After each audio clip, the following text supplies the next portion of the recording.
नारायणं पद्मभवं वसिष्ठं शक्तिं च तत्पुत्रपराशरं च व्यासं शुकं गौडपदं महान्तं गोविन्दयोगीन्द्रमथास्य शिष्यं श्रीशङ्कराचार्यमथास्य पद्म पादं च हस्तामलकं च शिष्यं तं त्रोटकं वारतिकारमन्यान् नस्मद्गुरून् सन्ततमानतोऽस्मि श्रुतिस्मृतिपुराणानामालयं करुणालयं नमामि भगवत्पादं शङ्करं लोकशङ्करं शङ्करं शङ्कराचार्यं केशवं वादरायणं सूत्रभाष्यकर्तौ वन्दे भगवन्तौ पुनः पुनः। ईश्वरो गुरुरात्मेति मूर्तिभेदविभागिने व्योमवद्व्याप्तदेहाय दक्षिणामूर्तये नमः। नारायणे समारम्भां शङ्कराचार्यमध्यमाम् असम्दाचार्यपर्यन्तां वन्दे गुरुपरम्परां वन्दे गुरुपरम्परां।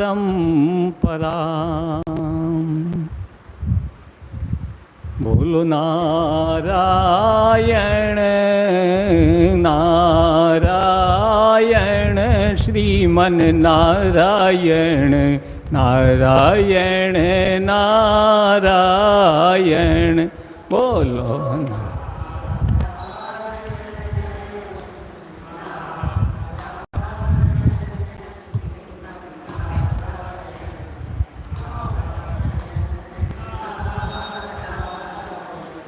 बोलो नारायण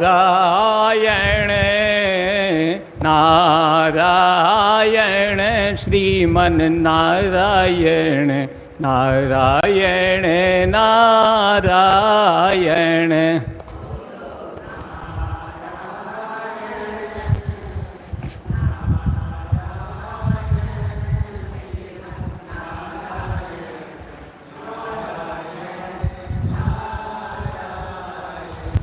लक्ष्मी नारायण लक्ष्मी नारायण श्रीमन नारायण नारायण नारायण।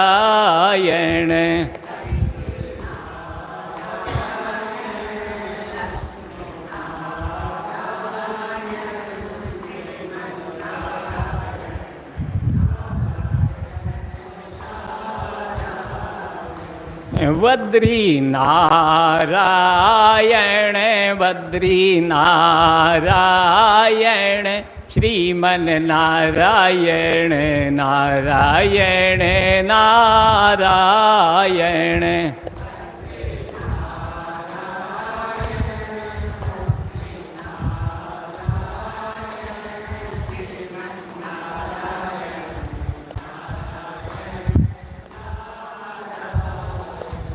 बोलो नारायण नारायण श्रीमन नारायण नारायण नारायण।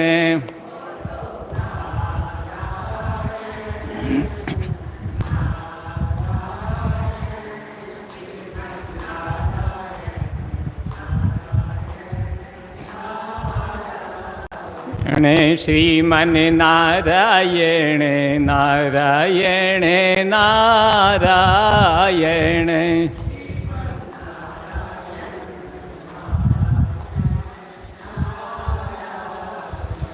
श्रीमन नारायण नारायण नारायण।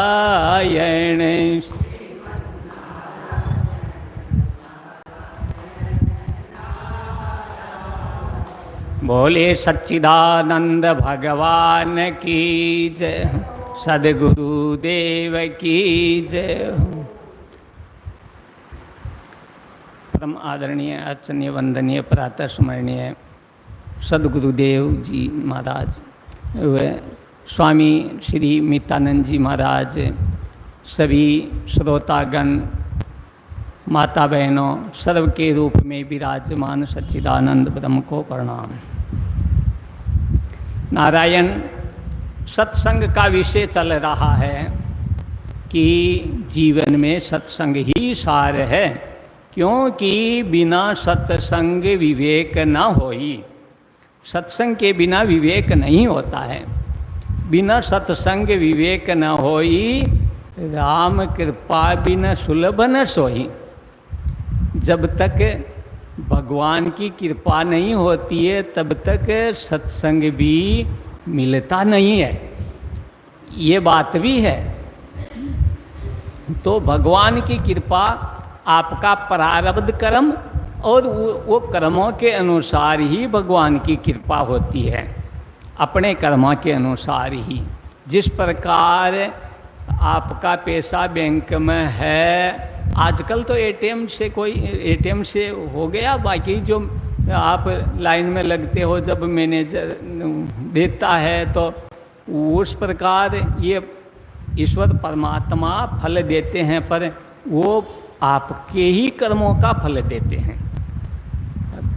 आपके अगर जिस प्रकार आपका पैसा बैंक में नहीं है तो कहाँ से देवे, इसी प्रकार आपका ही पुण्य का जो फल है वो खींच करके सत्संग में लाते हैं। तो इसीलिए राम कृपा बिना सुलभ न सोही, राम जी की कृपा होती है। राम जी की जो कृपा होती है वो क्या काम करती है?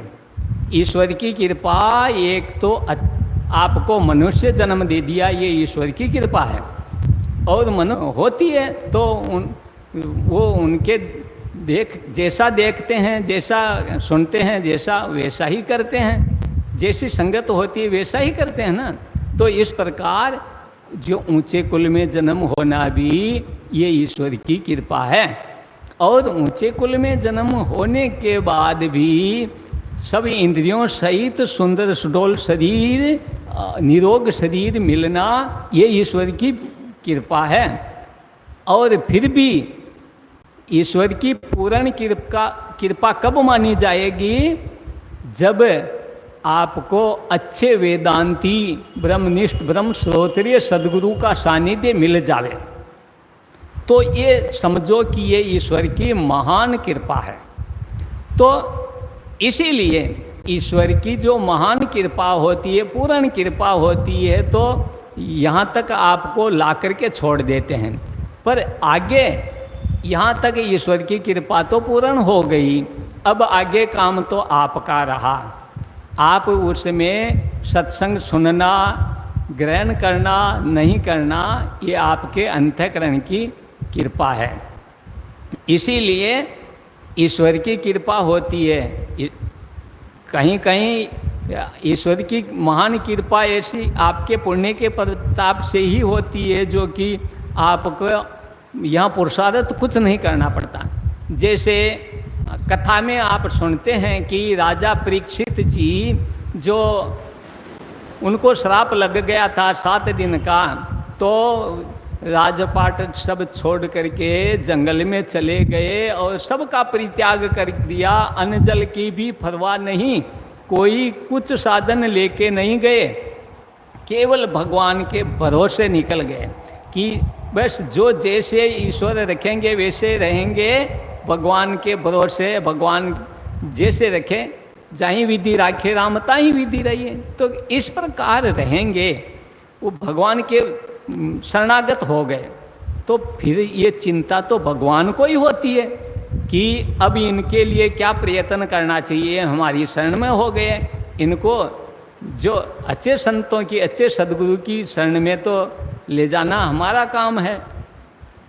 तो वहाँ ये जंगल में जाकर के बैठ गए। वहाँ जिस प्रकार आजकल मोबाइल से फ़ोन करके बुला लेते हैं कि आओ यहाँ सत्संग हो रही है, इसी प्रकार वहाँ ईश्वर ने सबके हृदय में ऐसी प्रेरणा करी कि 88,000 ऋषि वहाँ पधार गए कि वहाँ चलो, वहाँ चलो, चलना चाहिए। वहाँ जा कर के बैठ गए और फिर भी वो वक्ता की जो सीट पर नहीं बैठे, वो नीचे बैठ गए जहाँ वहाँ कोई टेंट या जाजम बिछा हुआ ऐसा कुछ तो साधन था नहीं। जैसे तैसे बैठ गए, वहाँ कोई माइक की सुविधा तो थी नहीं, वहाँ कुछ नहीं, एक चट्टान के ऊपर कि यहाँ वक्ता बैठेंगे और नीचे जो जगह है बैठ गए श्रोता, सब 88,000 ऋषि बैठ गए। और अब सुखदेव मुनि जी और वहाँ गए। जैसे सुखदेव मुनि जी आए, कद में भी छोटे, अवस्था में भी छोटे, पर जो सभी 88,000 ऋषि बड़ी आयु वाले भी खड़े हो करके उनको स्वागत किया और विराजे और उपदेश शुरू कर दिया। ये क्या है? ये ईश्वर की महान कृपा है, इसमें उनका कोई प्रयत्न नहीं, कोई राजा परीक्षित का वहाँ कोई भी पुरुषार्थ नहीं, केवल ईश्वर की कृपा। ईश्वर की कृपा से ही ये सब सत्संग मिल गई उनको और उनको बस कल्याण होने का ज्ञान बता दिया। तो ये ईश्वर की कृपा है। ये ईश्वर की कृपा भी अपने पूर्व जन्म के पुण्य के प्रताप से मिलती है। तो राम कृपा बिन सुलभ न सोई, ये राम जी की कृपा से सुलभ हो जाता है। सट सुधरे सत्संगति पाई, पारस परस कुधातु सुहाई, कि मूर्ख से मूर्ख भी सुधर जाते हैं। सट कहते हैं मूर्ख को, मूर्ख भी सत्संग में बैठने से सुधर जाते हैं। कैसे? एक दृष्टांत आता है कि एक कोई मूर्ख था जो कुछ उसके दिमाग में आता नहीं, कुछ क्या करें कैसे करें, वो उनकी बुद्धि काम नहीं करती थी, ऐसा था। तो जैसे पहले के ज़माने में सेठ को बोहरा बनाते थे ना कि ये हमारे कार्य करने वाले, हमारे कोई भी काम काज यही सेठ जी कराएंगे। तो इस प्रकार उनके सेठ जी को बोले कि सेठ जी हमारे ये लड़का है, ये मूर्ख है, इसको क्या किया जाए? तो क्या हमारे दुकान पर रखो, ये ठीक हो जाएगा। तो उनको दुकान पर भेज दिया सेठ जी के साथ में। तो सेठ जी ले गए, उनको दुकान पर रख दिया और उनके घर कोई भी काम काज सेठानी बताती है, करवा लेती है, करती है। फिर जैसे कि जाओ तुम्हारे सेठ जी को बुला लो, भोजन तैयार हो गया, गरम गरम भोजन कर ले, फिर नहीं तो ठंडा हो जाएगा। तो जैसे दुकान से सेठ जी को बुलाने के लिए गए तो वहाँ उस समय ग्राहकों की भीड़ थी, ग्राहक बहुत थे, और वो जा कर के बोल दिए कि सेठ जी गरम गरम भोजन कर लो, गरम भोजन तैयार हो गया, नहीं तो फिर ठंडा हो जाएगा। तो सेठ जी सब भीड़ को निमटने दिए, फिर उसको धीरे से बताए कि देख आज के बाद ऐसा नहीं करना, जब ग्राहकों की भीड़ हो तो थोड़ा इनको निमटने दे, फिर बाद में कहना चाहिए। तो क्या ठीक है। अब दूसरे दिन क्या हुआ कि सेठानी जी कोई पूजा पाठ करने के लिए उनका जो जेवर ढूंढ रही थी, चिमनी जो करके उनके जो कपास का घर कमरे में, जिस कमरे में कपास या रुई रखी हुई थी, उसमें उनका जो जेवर की पेटी उसमें थी। वो जेवर ढूंढ रही थी, कहीं इधर देख रही, वो चिमनी की लपट लग गई और वो रुई जलने लगी, आग लगेगी। उनको बोले कि दौड़ो दौड़ो, सेठ जी को बुला लो कि आग लगेगी। तो दौड़ करके गया तो ग्राहकों की भीड़ थी, तो खड़ा हो गया कि ग्राहकों की भीड़ को निमटने दे, फिर कहेंगे। ग्राहकों की भीड़ निमटी, फिर बोले कि सेठ जी चलो आपके रुई में आग लग गई। तो झापटकी लगाई कि अरे ऐसी बात हो तो वहाँ से चिल्लाते आना चाहिए, क्योंकि लोग दूसरे भी दौड़ करके जावे, वहाँ आवाज़ करते हुए पूरे बाजार में आवाज़ लगाते हुए आना चाहिए। तो कि ठीक है, अब ध्यान रखेंगे। फिर क्या हुआ कि तीसरी बार में उनके सेठ जी की माँ शांत हो गई थी, तो बोले तो सेठ जी को बुला लो। तो वो बाहर निकला और आवाज़ लगाने लगा कि सेठ जी की माँ शांत हो गई है, सेठ जी की माँ शांत हो गई है, सेठ जी। तो वो फिर वहाँ आकर के कि अरे ये कोई, ये तो चुपचाप पहले हमारे को बताना चाहिए। तो इस प्रकार वो जो मूर्ख था, नहीं फिर सेठ जी का, हाँ सेठ, उनके क्या है कि सेठ जी की बच्ची वहाँ डिलीवरी थी, उनके पुत्र हुआ था, उनके लिए बुलाया कि पुत्र हुआ गया, आपको जो बुला रहे तो वो पुत्र के लिए आवाज़ लगाते गए कि सेठ जी की छोरी के छोरो हो गए हो। तो अरे ये आवाज़ बाजार में लगाता गया, तो वहाँ जा कर के सेठ जी सुन करके एक खींच करके झापट मिली कि ये बात है, कहीं आवाज़ लगाने की है क्या, ये तो चुपचाप कहने की थी। अरे तू तो वहाँ से प्रसाद लेके आता, वहाँ से हमारे को मीठा मुंडा कराता, प्रसाद लेके आता, तो तुम्हारे को यहाँ सापा बंधाता। अरे ये तो काम ऐसा था, आवाज़ लगाने का नहीं।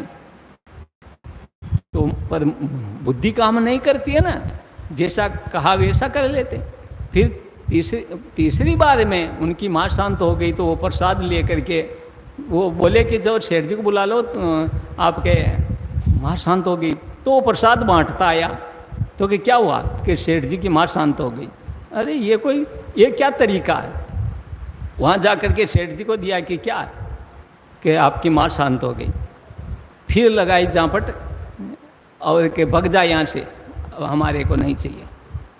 वो भग गए, उनको कहीं कोई संत मिल गए और वो संतों के साथ में कि महाराज आपके साथ में क्या हमारा भी पेट गुजरान हो जाता है। तो कहा हाँ हो जाता है, क्यों नहीं, चलो हमारे साथ। तो चल दिए। ये हमारे तो कोई, तो वो संतों के साथ में रहते रहते जैसे हम रहते हैं वैसे ही वो जैसे सुनते रहते हैं, प्रवचन सत्संग सुनते रहते हैं। अब उसके और कोई तो काम है नहीं, सेवा करते हैं, सत्संग सुनते हैं, तो उनको भी बोलने का अभ्यास हो गया। जैसे स्वामी जी, उनका भी एक दिन नंबर दिया तो वो भी बोलना शुरू कर दिया। तो और एक दिन घूमते घूमते उसी गांव में चले गए और वही सेठ जी सत्संग में बैठे सुने और उनको भिक्षा का निमंत्रण दे दिया कि आज भिक्षा हमारे। तो ले गए स्वामी जी और शिष्य गए। फिर कोई चर्चा करी कि आप तो पहली बार पधारे हैं गांव में ही। और फिर वो बोले, वो शिष्य था, बोले कि मैं इसी घर में कई दिनों तक रहा हूँ। तो कि कौन है कि पूर्वला नाम बताया कि ये, और ऐसा हो गया, मूर्ख था। तो कहने का तात्पर्य क्या है, सट सुधरे, सत्संगत पाई। सत्संगत से मूर्ख भी सुधर जाता है, कामी भी सुधर जाता है, क्रोधी भी सुधर जाता है, लोभी भी सुधर जाता है। पर वास्तव में अगर सत्संग हो तो, सत्संग को ग्रहण कर ले तो, क्योंकि एक दृष्टांत आता है कि मिथिला नगरी में एक वेश्या रहती थी वो, और वहाँ जो अवधूत दत्तात्रेय स्वामी जी निकल रहे थे, उनका दर्शन हो गया। वो जंगला से देख लिया, दर्शन हो गया, संत का दर्शन हो गया। संत के दर्शन का ही इतना प्रभाव पड़ा कि अब वो उस दिन उनके कोई ग्राहक नहीं आया। बहुत रात बीत गई, वो जंगला से देखती है, नीचे गेट पर खड़ी खड़ी देखती है कि ये आ रहे जो होंगे ग्राहक, ये आ रहे, वो निकल जाते हैं। कि इतना इंतज़ार तो मैं अगर भगवान का करती तो भगवान भी बता जाते हैं। अब तो उनकी वृत्ति बदल गई और वो भगवान का भजन करने लग गई, भगवान की जो चिंतन करने लग गई, और फिर वो संतों की शरण में ही चली गई। और वास्तव में वो वेदांत ज्ञान में परिपूर्ण हो गई, ऐसी कथा आती है। तो कहने का तात्पर्य यह है कि वो दुष्ट से दुष्ट हो, चाहे कामी हो, क्रोधी हो, लोभी हो, वो भी सुधर जाते हैं। सट सुधरे सत्संगत पाई। सत्संग पाने से एक रत्नाकर नाम का डाकू, जो वाल्मीकि जी, वो डाकू थे जो आते हैं लूट, जिनको लूटते खोजते हैं, मारते हैं, ऐसा उनका काम था, यही उनका धंधा था। ऐसा धंधा करते करते एक दिन सप्तऋषि भी उसी रास्ते पार गए। तो एक तो सप्तऋषियों का दर्शन करने से भी प्रभाव पड़ता है। दर्शन किया पर बोले कि हमारा काम ये है लूटना खोसना, ये आपका दंड कमंडल रखो, और लूटना खोसना मारना ये हमारा काम है। हम तो कहते हैं कि वो कितने मनुष्य मार दिए होंगे कि 7 कुआं अगर कंकर से एक एक कंकर डाले एक आदमी को मारे तो 7 कुआं कंकर से बच जावे, इतना तो वो मार दिए थे, इतना पापी थे वो।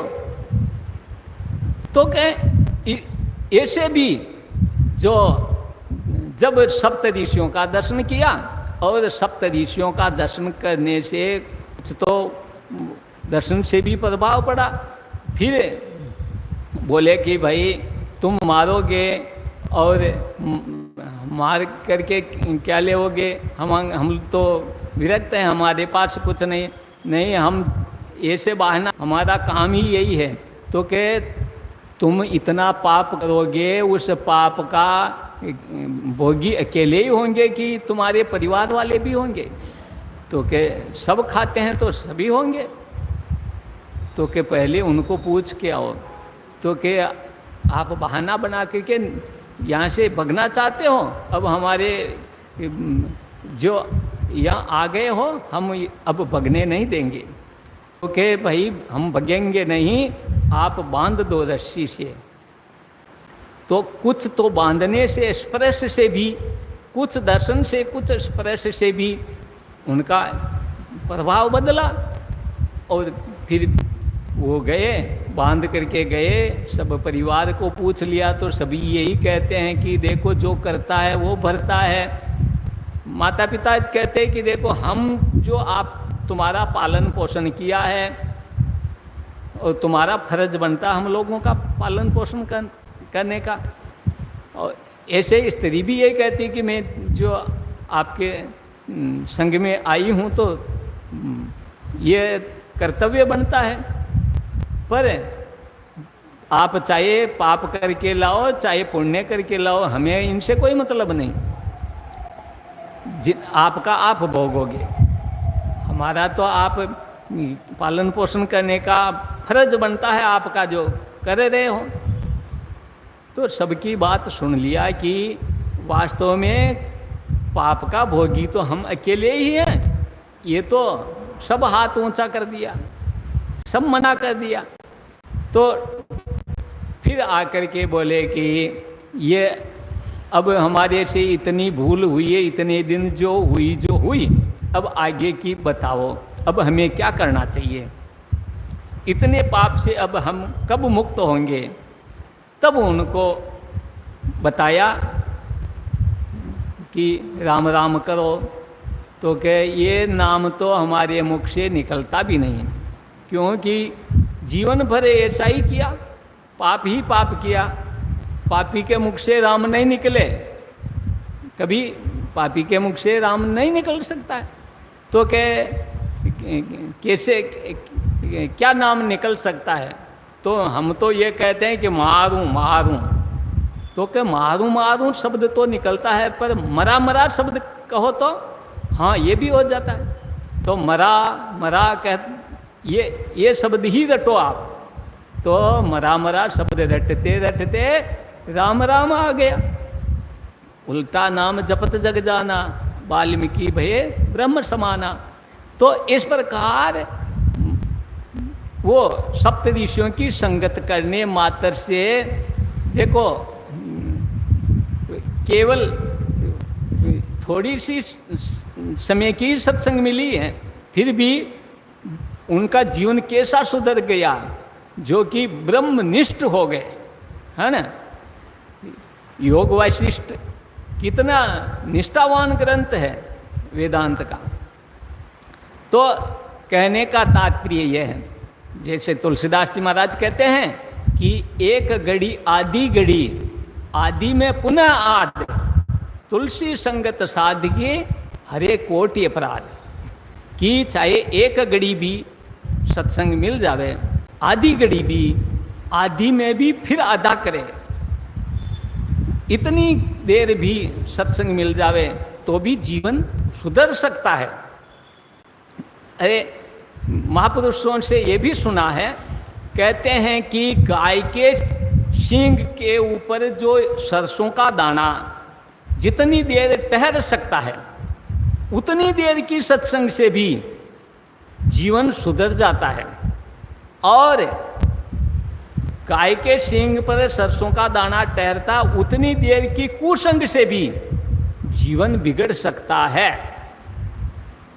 तो इतनी सी सत्संग से भी जीवन सुधर सकता है, और इतनी सी दुर्जन की संगत से भी जीवन बिगड़ सकता है।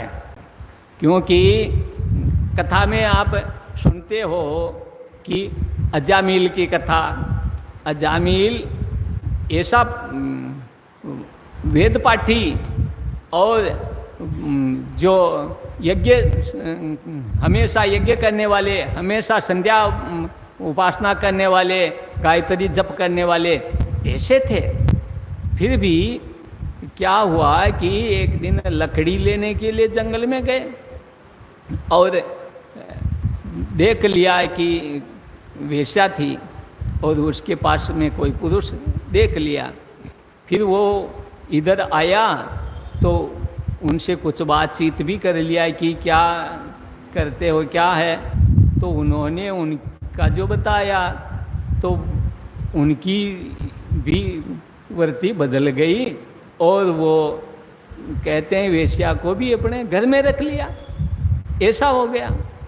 तो ये जीवन एक इतनी देर की सत्संग में भी जीवन सुधर जाता है, और इतनी सत्संग कुसंग से भी जीवन बिगड़ जाता है। जैसे सोबरी ऋषि की कथा आती है। सोबरी ऋषि जो हजारों वर्षों तक तपस्या करी और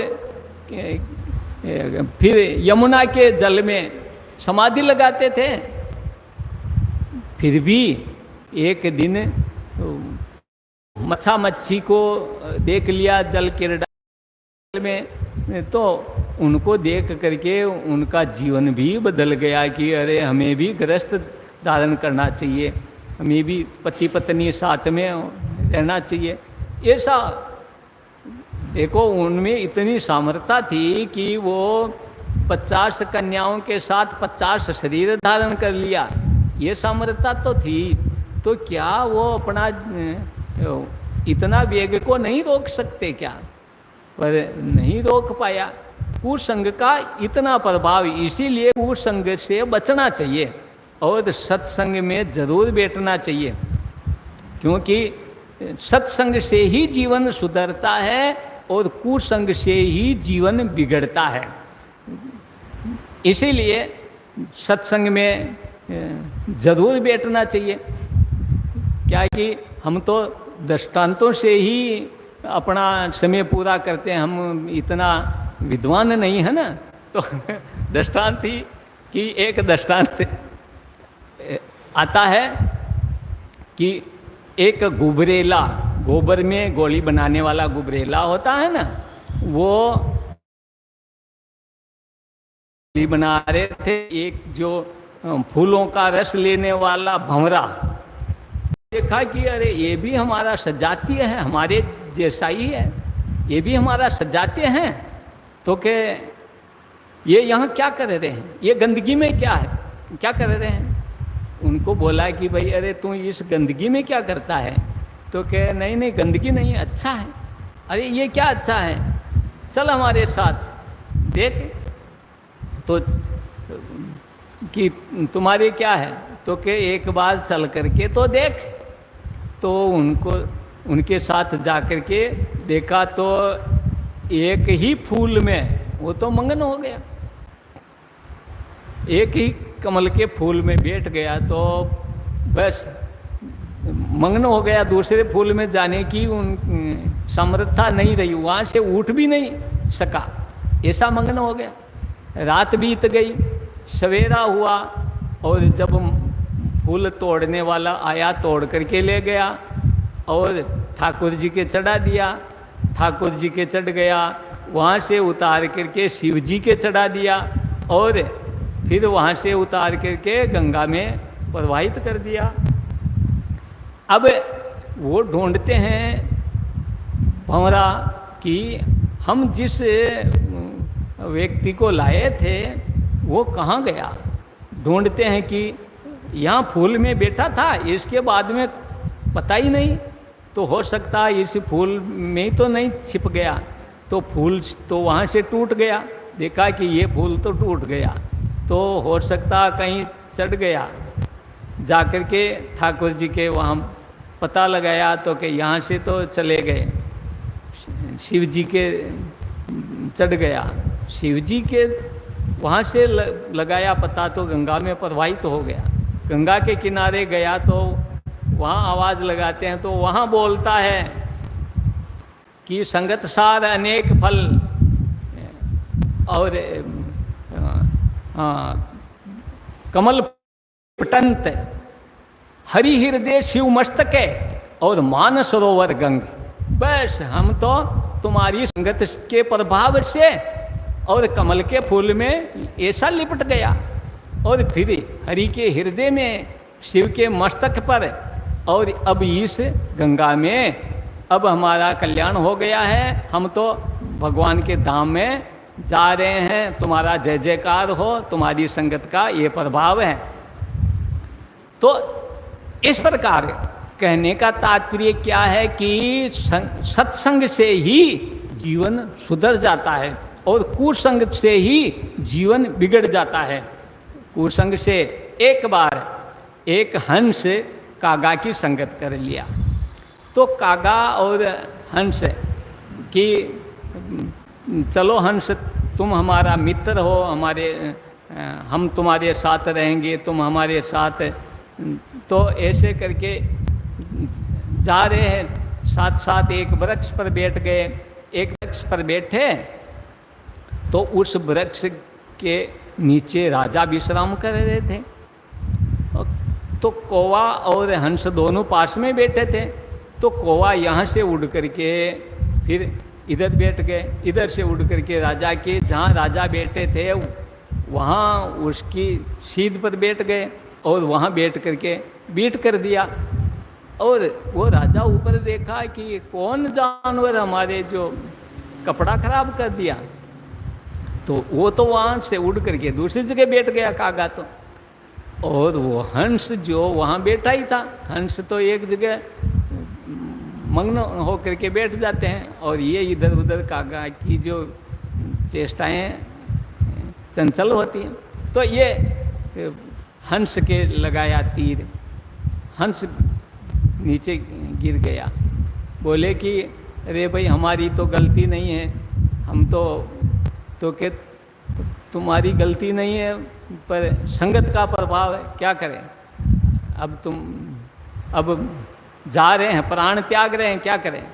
तो कि ये संगत का प्रभाव, दुर्जन की संगत करने से सज्जन को भी कष्ट भोगना पड़ता है, इसीलिए दुर्जन का संग ना करे और संतों का ही संग करे। इसीलिए जो संत महापुरुष कहते हैं, संगत संतन की कर मानस जीवन में सुख पाए सदा ही, पारस लोह करे जिम कंचन चंदन देत सुगंधित भाई, यूं मल धोय करे मन पावन दे गुण अवगुण दूर हटाई, आत्मज्ञान प्रकाश करे भव सिंधु तरे कल्याण ही गाई। कि संगत संतन की कर मानस, अगर संतों की संगत करे तो जीवन में सुख पाए सदा ही जीवन में सुख ही सुख मिलेगा, दुख नहीं मिलेगा। पर दुख किनसे मिलता है? दुर्जन की संग से दुख मिलता है। तो जीवन में सुख पाए सदा ही, कैसे? कि पारस लोह करे जिम कंचन चंदन देत सुगंधित भाई। जिस प्रकार पारस जो एक है कि लोहा को बना देता है, लोहा के अगर जंग न हो तो उस पारस के छूते ही वो सोना हो जाता है। और ये चंदन एक ऐसा वृक्ष है, अगर असली मिलियागरी चंदन हो और उसके आसपास में जो चाहे नीम का पेड़ हो, चाहे बम्बूल का पेड़ हो, चाहे अंग्रेजी बम्बूल हो, वो भी चंदन की खुशबू से भर जाता है, एक बांस को छोड़ करके। ये अगर ये पास में हो, ये भी चंदन की खुशबू से भर जाता है, इसमें भी चंदन की खुशबू आने लगती है। तो इसी प्रकार संतों की संगत करने से उनमें दुर्गुण जो हट जाता है और अच्छे गुण आ जाता है। ये संतों की सत्संग का प्रभाव है। इसीलिए कहते हैं कि एक बार ऐसे सत्संग हो रही थी और सत्संग में इस प्रकार समझाया जा रहा था कि सत्संगत पारसमणि के समान है, सत्संगत कल्प वृक्ष के समान है, सत्संग चंदन के वृक्ष के समान है। अरे सत्संग से जो सत्संग में आते हैं और संतों के सानिध्य में आने से, सत्संग सुनने से, संतों की सेवा करने से उनके जो कामना हो सब पूर्ण हो जाती है। कि कोई दरिद्र हो तो वो धनवान हो जाता है। अगर दरिद्र हटाने के लिए भी कोई संतों की सेवा करे तो भी वो धनवान हो जाता है। इस प्रकार की जो सत्संग में चर्चा हो रही थी तो पड़ोस में एक जो तेली का घर था, वो तेली सुन रहा था। रात में सत्संग हो रही थी, सवेरे वो उठ करके गए कि हम तो गरीब हैं, हमारा तो गुजारा भी मुश्किल चल रहा है, अगर संतों की कृपा हो जाए। रात को ऐसा मैंने सुना है कि संतों के शब्द सुनने मात्र से, संतों की सेवा करने से तो के जो वो चाहे वो हो जाता है। तो हमारी भी गरीबी दूर हो जावे, दरिद्रता भग जाती है, ऐसा सुना है। तो जाकर के एक संत को बुला लाए कि महाराज जी हमारे घर चलो, हम आप दूध की हमारे तो और तो कोई इतना साधन सेवा करने का नहीं है, पर हमारी इच्छा है कि आप हमारे घर पधारो, तो कुछ जो सेवा बने वो सेवा करूँगा, दूध पिलाऊँगा, जो सेवा बने उतनी करूँगा, एक बार ज़रूर पधारो।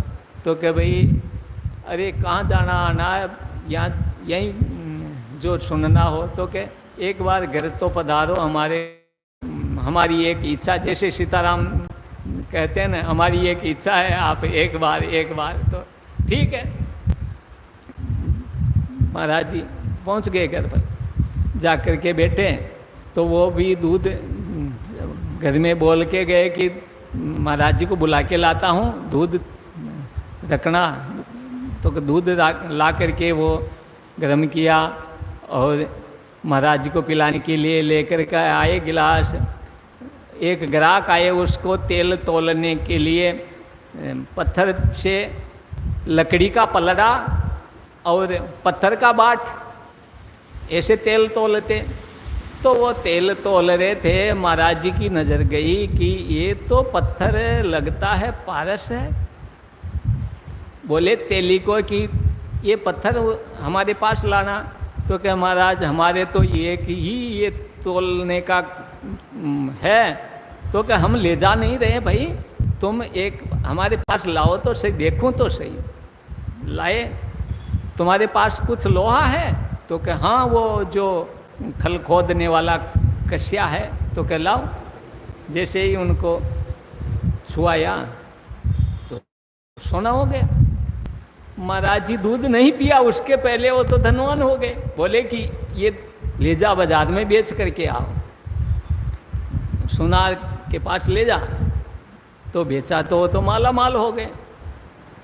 तो वो तो गुणगान गाने लग गए कि वास्तव में संतों की संगत से, संतों की सेवा से दरिद्रता हमारी तो तुरंत भग गई। तो कहने का तात्पर्य ये होता है कि ये तो लौकिक सुख है ना, पर वास्तव में जो सर्व दुखों की आत्यंतिक निवृत्ति, कि जीवन में सुख पाए सदाई, पारस लोह करे जिम कंचन चंदन देत सुगंधित भाई, यूं मल धोय करे मन पावन। इस प्रकार मल को धो करके मन को पवित्र कर देता है। यूं मल धोय करे मन पावन, दे गुण अवगुण दूर हटाई, गुण दे करके अवगुण दूर हटाए, पर आत्मज्ञान प्रकाश करे, आत्मज्ञान प्रकाश करे है, और भव सिंधु तरे कल्याण ही गाय। इस प्रकार आत्मज्ञान सत्संग में मिलता है, तभी कल्याण होता है।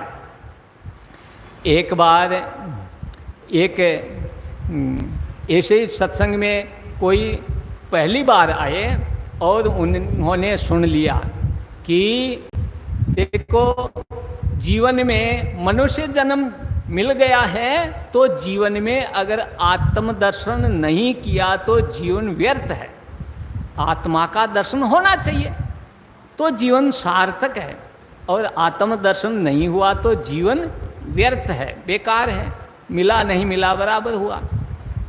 तो उनके लगन लग गई कि अब हम आत्मदर्शन करके ही रहेंगे। कैसे होगा, कहाँ होगा, कौन आत्मदर्शन कराने वाला महापुरुष होगा। अब वो उनके लगन लग गई, तो वो तो इंतज़ार करते हैं कि कब भगवान अगर ऐसा मौका मिलावे, कब मिलावे। तो वास्तव में उनका खान पान भी छूट गया। वो तो बस उनके लगन यही कि भगवान अब कब हमारे को आत्मदर्शन देने वाले, कराने वाले ऐसे महापुरुष पधारे। तो एक दिन जरूर एक महापुरुष पधार गए। तो उन महापुरुषों को देख करके वो जानते नहीं है कि इनको कैसे प्रणाम किया जाता है, समझते नहीं है, क्योंकि पहली बार ही सत्संग में बैठा है और बैठ करके इतना सुना है, और इतना ही सुन करके उन्होंने धारण कर लिया कि अब हम आत्मा का दर्शन करेंगे। तो जैसे ही महात्मा आते दिखाई दिए तो जय श्री राम महाराज, तो कह जय श्री राम, मैं आत्मा का दर्शन करना चाहता हूँ। तो कह अरे ये कोई गेले चलते ही जो प्रश्न करने की चीज़ है क्या? आत्मा का दर्शन ये से गेले चलते ही तो कैसे होता है? हाँ, कोई बात नहीं, आत्मा का दर्शन होता है, पर ये बताओ तुम कैसे करना चाहते हो? जैसे आपका दर्शन हुआ वैसे? तो कि भाई ऐसे तो नहीं होता है। क्यों? कि ये कोई रूप नहीं है जो आंखों से दिखे। तो अगर आंखों से नहीं दिखता है तो क्या कानों से सुनो? तो कि ये कोई शब्द नहीं है जो कि कानों से सुना जाता है। आत्मा कोई शब्द नहीं है। तो क्या हाथ से छूओ? तो कि ये कोई शब्द, स्पर्श, रूप, रस, गंध ये विषय नहीं है जो कि आप इनसे इंद्रियों के द्वारा आत्मा को देख सको, आत्मा को छू सको, ऐसा नहीं है। तो नहीं देखूं नैन से तो नहीं मानूं गुरु के कहने से। अगर आंखों से आप नहीं दिखा सकते हो तो कैसे मानो कि आत्मा का दर्शन हुआ? तो कि भाई तुम अधिकारी नहीं हो। कि कैसे नहीं अधिकारी नहीं होता है तो मैं इतने दिन से इंतज़ार कर रहा, हमारा खाना पीना भी छूट गया, नींद नहीं आती है, हमें भूख नहीं लगती है, और हम यही इंतज़ार कर रहे हैं कि कब आत्मदर्शन होगा, कब ऐसे संत महात्मा पधारेंगे। तो आज आप पधार गए हो और मैं इनके लिए ही पूरी लगन लगा करके तैयार हूँ। क्यों नहीं अधिकारी? अरे भाई अधिकारी जो होता तो वो गीता में भगवान कृष्ण क्या कहते हैं कि पहले दंडोत प्रणाम करे, तद विधि प्रणिपातेन परिप्रश्नेन सेवया उपदेक्षन्ति ते ज्ञानम ज्ञानेन तत्वदर्शन है। अगर उस तत्वदर्शी महापुरुषों के पास जाओ और उनको दंडोत प्रणाम करो, और दंडोत प्रणाम करने से और उनकी यथाविधि सेवा करने से और फिर कपट छोड़कर सरलता पूर्वक प्रश्न करने से वो जो महापुरुष से फिर तत्व ज्ञान का उपदेश करेंगे। तो तुम तो ऐसे कह रहे हैं कि नहीं देखो नैन से तो नहीं मानो गुरु के कहने से, तो ये सरल स्वभाव भी नहीं हो आपका। और जय श्री राम ऐसे ही हाथ जोड़ करके कर लिया, दंडोत प्रणाम किया नहीं, तो अधिकारी कैसे हैं? तो कि महाराज मैं ये जानता नहीं हूँ पर अधिकारी में हूँ। अब बता दिया तो अगर दंडोत प्रणाम करने से ही अगर ज्ञान मिलता है तो एक बार क्या 10 बार कर लूँ? तो कि अरे 10 बार एक बार तो कर ले। तो एक बार जैसे दंड की तरह लंबा हुआ पृथ्वी पर और प्रणाम किया, एक खींच करके मुक्का मारा पीठ पर, तो मुक्का लगते ही कि अरे महाराज जी ये क्या आत्मदर्शन कराने का ये क्या तरीका है? ये कौन सी युक्ति है जो हमारे तो ऐसा मुक्का मारा पीठ में दर्द हो गया? तो कि कहाँ दर्द हुआ, हमारे को तो दिखाई नहीं देता। तो कि ये दिखता थोड़ी है, तो दिखाई नहीं देता तो क्या कान लगा के सुनो, क्या सुनाई देता हो? तो कहिए कोई शब्द थोड़ी है। तो क्या हाथ से छू करके देखूं कहाँ दर्द है? तो ये हाथ से छूने से तो दर्द हुआ ही है, ये शब्द, स्पर्श, रूप, रस, गंध नहीं है। तो अरे भाई नहीं देखूं नैन से तो नहीं मानूं तेरे कहने से। अगर ये आँख से नहीं दिखता है तो ये तुम्हारा दर्द हो रहा है, ये कैसे मानूं कि दर्द हो रहा? तो कि महाराज जी जिसके चोट लगी है उसको ही अनुभव होता है कि हमारे दर्द हो रहा है, दूसरों को क्या मालूम? तो कि बेटा बात भी यही है कि जिसके शब्द की चोट लग जाती है उसी को ही अनुभव होता है, दूसरों को नहीं। वही समझ सकते हैं कि आहा मैं सच्चिदानंद स्वरूप ब्रह्म ही हूँ, क्योंकि वास्तव में आप सच्चिदानंद स्वरूप ब्रह्म होते हुए भी आप अपने स्वरूप को भूल गए हैं, और भूल करके आप अपने को मैं शरीर हूँ, मैं शरीर, इंद्रियां, प्राण, मन, बुद्धि आदि में अपना मैं को बिठा लिया है। तो इसीलिए क्योंकि ये जन्म मरण देहने कयो सुधा पिपासु प्राण शोक मोह मननो धर्म पोते ब्रह्म प्रमाण।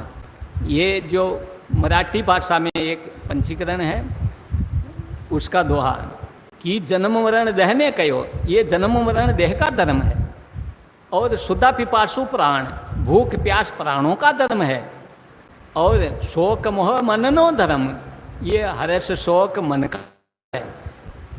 तो बताओ, तुम कहते हो कि मैं भूखा हूँ, मैं प्यासा हूँ, मैं सुखी हूँ, मैं दुखी हूँ, मैं जन्मता हूँ, मैं मरता हूँ, ये तुम कहाँ हो? ये तुम्हारा कहाँ है? ये तो धर्म दूसरों का है। दूसरों के धर्म को तुमने पकड़ लिया है, और दूसरों के धर्म को पकड़ करके तुम समझते हो कि ये मेरा धर्म है। इसीलिए तो भगवान गीता में कहते हैं कि सर्वधर्मान परित्यज्य मामेकम शरणं व्रज, अहम त्वा सर्व पापेभ्यो मोक्षयिष्यामि मा शुचः, कि सर्व धर्मों को त्याग करके तू मेरी शरण में आ जा, मैं तुझे सब पापों से मुक्त कर दूंगा। तो क्या सब धर्म त्यागने योग्य हैं? धर्म कोई त्यागने योग्य होता है क्या?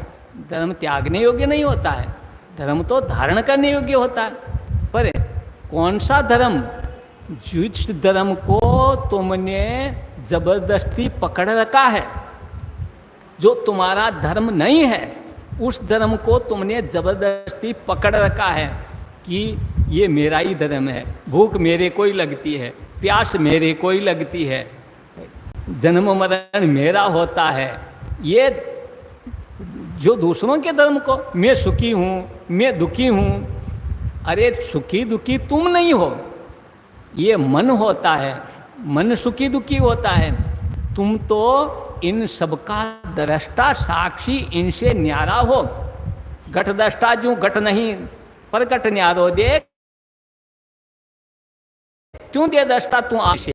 जिस प्रकार घड़े का देखने वाला घड़े से न्यारा होता है, इसी प्रकार इन सबका देखने वाला दृष्टा तुम इनसे न्यारा है, अलग है। ये दृश्य है और तू दृष्टा है। तो जो दृश्य होता है वो अलग होता है और देखने वाला अलग होता है। तो ये जो शरीर, जन्मने मरने वाला शरीर, इनको तुम देखते हो, तुम जानते हो, और प्राणों को तुम जानते हो, क्योंकि शरीर को कि ये काला हो गया है। जब आप अज्ञानपणा में ये कहते हो कि मैं काला हो गया हूँ, मेरा रंग काला हो गया, मैं काला हो गया हूँ, मैं गोरा हो गया हूँ, ये आप अज्ञानपणा में कहते हो, ये आपकी भ्रांति है। मैं सुखी हूँ, मैं दुखी हूँ, पर आप जानते हो इनको, ये काला हो गया है, ये चमड़ी काली हो गई। चमड़ी काली हो गई तो आप चमड़ी तो है नहीं, आप हार्ड नहीं, मांस नहीं, ये चमड़ी नहीं, नस नहीं, रोम नहीं, ये आप नहीं हो। ये 5 तत्वों का है। ये 5 तत्वों की 25 प्रकृतियों से ये उत्पन्न हुआ है। इनको आप जानने वाले हो, क्योंकि ये स्थूल देह जो 5 तत्वों की 25 प्रकृति से हुआ है, आकाश से काम क्रोध शोक मोह भय ये उत्पन्न हुआ है, वायु से चलन बलन प्रसारण आकुचन धावन ये उत्पन्न हुआ है, और तेज से भूख प्यास निंद्रा आलस ये, और जल से रक्त कफ वीर्य रक्त कफ बिंदु मेद मूत्र ये 5 उत्पन्न हुआ है, और पृथ्वी तत्व से अस्थि त्वचा नाड़ी रोम मांस ये उत्पन्न हुआ है। तो ये इनको तुम जानने वाले हो, ये तुम नहीं हो। तुम इनका जानने वाला दृष्टा घट दृष्टा की नहीं। जिस प्रकार घड़े को देखने वाला घड़े से अलग होता है, इसी प्रकार जैसे आप कपड़े को देखने वाला कपड़े से अलग होता है कि ये मेरा कपड़ा है, पर हम भ्रांति से ये मानते हैं कि कपड़े को छुया कि मेरे को छू लिया, इन्होंने मेरे को छू लिया, ये हम भ्रांति से मानते हैं ये मेरा कपड़ा है। कपड़ा हमारे से अलग है, हमारी जूता चप्पल हमारे से अलग है। इसी ये 5 तत्वों का है, ये मेरा नहीं है और मैं इनको जानने वाला हूँ, मैं इनसे अलग हूँ। इस प्रकार इनको अलग समझ करके तो क्या इस प्रकार तुम इनका दृष्टा है, इनको जानने वाला है।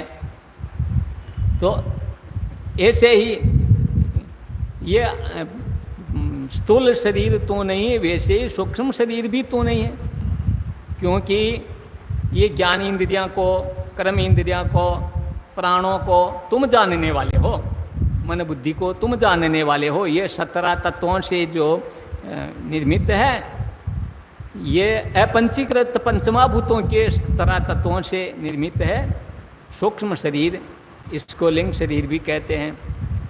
तो ये सूक्ष्म शरीर भी 5 ज्ञान इंद्रियां, 5 कर्म इंद्रियां, 5 प्राण, मन, बुद्धि, तो तुम इनको भी जानने वाले हो।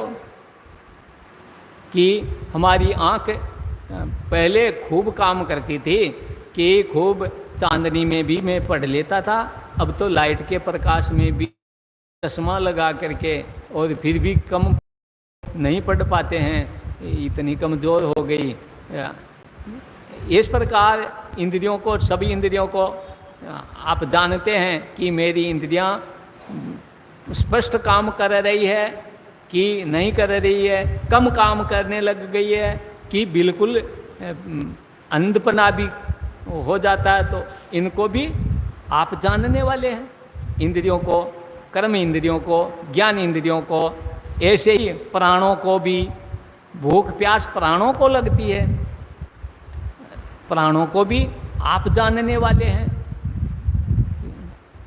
पर प्राण भी आप नहीं है। इसीलिए ये जो प्राण समान उदान व्यान, प्राण अपान समान उदान व्यान, ये 5 प्राण है और 5 उपप्राण भी है, नाग, कुरम, करकल, देवदत्त, धनंजय। इस प्रकार ये प्राण और उपप्राण, ये इनको आप जानने वाले हैं, ये आप नहीं है। इनकी अलग अलग क्रियाएं होती है, इनको आप जानते हो, पर ये आप नहीं हो, आप इनसे अलग हो।